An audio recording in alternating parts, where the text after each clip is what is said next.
Hello Internet, I'm your host Dr. Chatter, bringing you all the controversy that is worthy of being controversy. I apologize in advance for any jokes that may fall flat. I'm kind of having a little problem here with some gravitons that have infected my microphones, so just bear with me. Ah! I found you!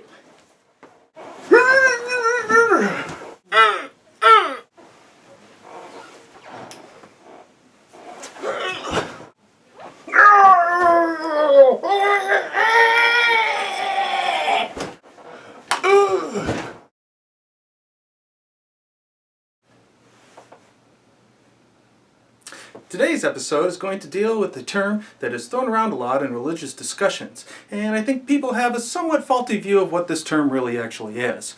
So hopefully my background is cued finally, and you can actually see a clue as to what this term is.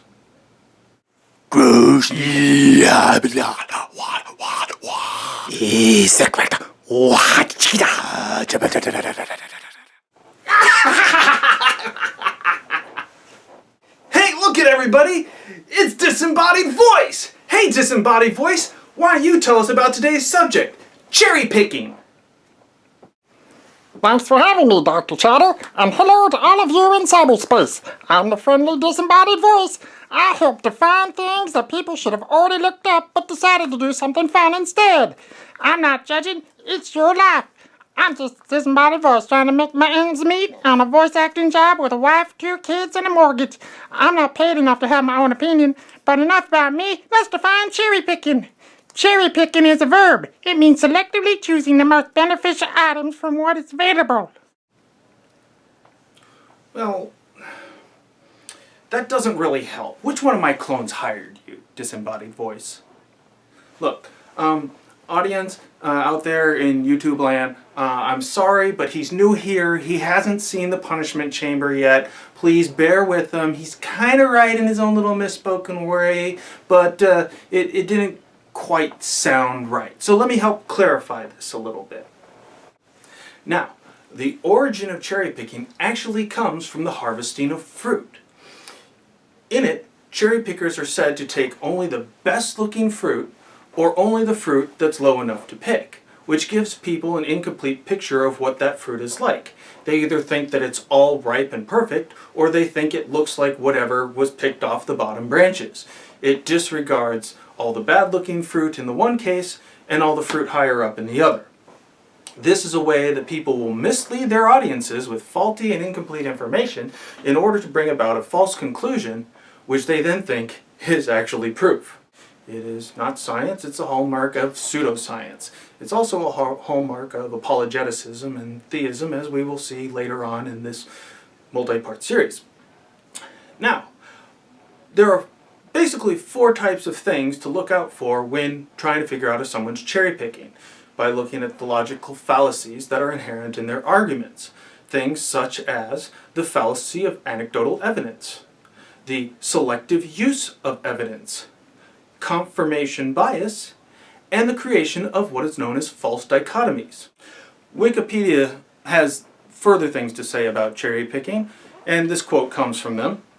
Choosing to make selective choices among competing evidence so as to emphasize those results that support a given position while ignoring or dismissing any findings that do not support it is a practice known as cherry picking and is the hallmark of poor science or pseudoscience. This is from Richard Somerville in his testimony before the House of Representatives Committee on Energy and Commerce, Subcommittee on Energy and Power, March 8, 2011. Wikipedia goes on to say that rigorous science looks at all the evidence. Rather than cherry-picking only the favorable evidence, it controls for variables as to identify what is actually working and uses blinded observations so as to minimize the effects of bias and uses internally consistent logic. Now, Disembodied Voice, please elaborate to us what are these things I just mentioned, such as confirmation bias, selective use of information, the fallacy of anecdotal evidence, and false dichotomies. So, Disembodied Voice, please explain some of these things to us. Well, how about I just quote Wikipedia like your stupid monkey brain? Watch it there, Disembodied Voice.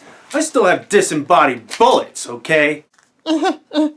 Yeah, sure, boss. Whatever you say. Confirmation bias is also called my-side bias. It's a tendency to search for or interpret information in a way that confirms one's beliefs or hypotheses. People display this bias when they gather or remember information selectively, or when they interpret it in a biased way. They vector stronger for emotionally charged issues and for deeply entrenched beliefs. People also tend to interpret ambiguous evidence as supporting their existing position. Bias search, interpretation, and memory have been invoked to explain attitude polarization, when a disagreement becomes more extreme even though the different parties are exposed to the same evidence. Belief perseverance is when beliefs persist after the evidence for them is shown to be false. The irrational primacy effect, a greater reliance on information encountered earlier in a series, and illusory correlation, when people falsely perceive an association between two events or situations. Oh God, that was hard to say. Someone give me a different source material. Well, that's a little bit long-winded. Remember, I'm the star here, Disembodied Voice, not you. Now please continue with some anecdotal evidence explanation. What is that specifically? Anecdotal evidence is considered information that is not based on facts or careful study, reports or observations of usually unscientific observers, casual observations or indications rather than rigorous or scientific analysis, and information passed along by word of mouth but not documented scientifically. Good, yes. Keep going. Phew! Alright, thank you. Well, false dichotomies are when an improper phrasing is used to make an either-or situation. Good. Continue. Well, Dr. Chatter, let's do selective use of evidence. It's pretty easy.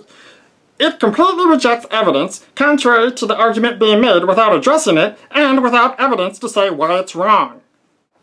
Very good, Disembodied Voice. I might just keep you around. And how do people try to figure out the truth, you may ask? Well, they do something called cross-referencing. Disembodied Voice, please explain. Oh, thank you, Doctor. Look, I'm blushing.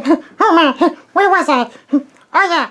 Cross-referencing is providing and accumulating correlations between separate texts, parts of text, or correlated subjects of fields of study.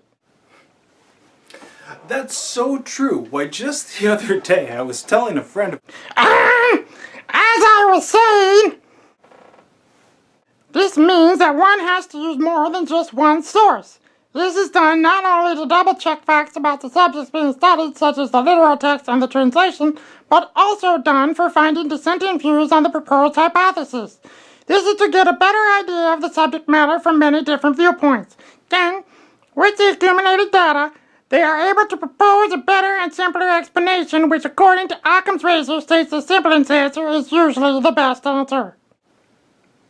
Yes. Thanks again, Disembodied Voice. Now get back in your box. No, I'm sorry, not the box. I won't interrupt anymore. As you can see, we've discussed a lot of general information about logical fallacies and cherry picking, and hopefully cleared up some of the preconceived notions you may have had, but we haven't really gone into further development.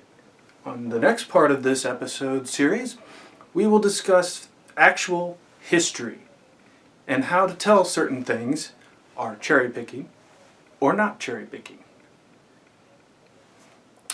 Consider this episode a teaser, because I'm a big fat tease. But anyway, that's it for now. Remember to hit like and subscribe, and if you want, put some comments down there. It's always open. Maybe discuss what might be in the next part of the show or what I might have missed. Who knows, whatever, just go ahead and rant. Well, that's it for now. As always, I've been your incredibly visible host, Dr. Chatter, reminding you all that knowledge changes the world. Thank you. Adios.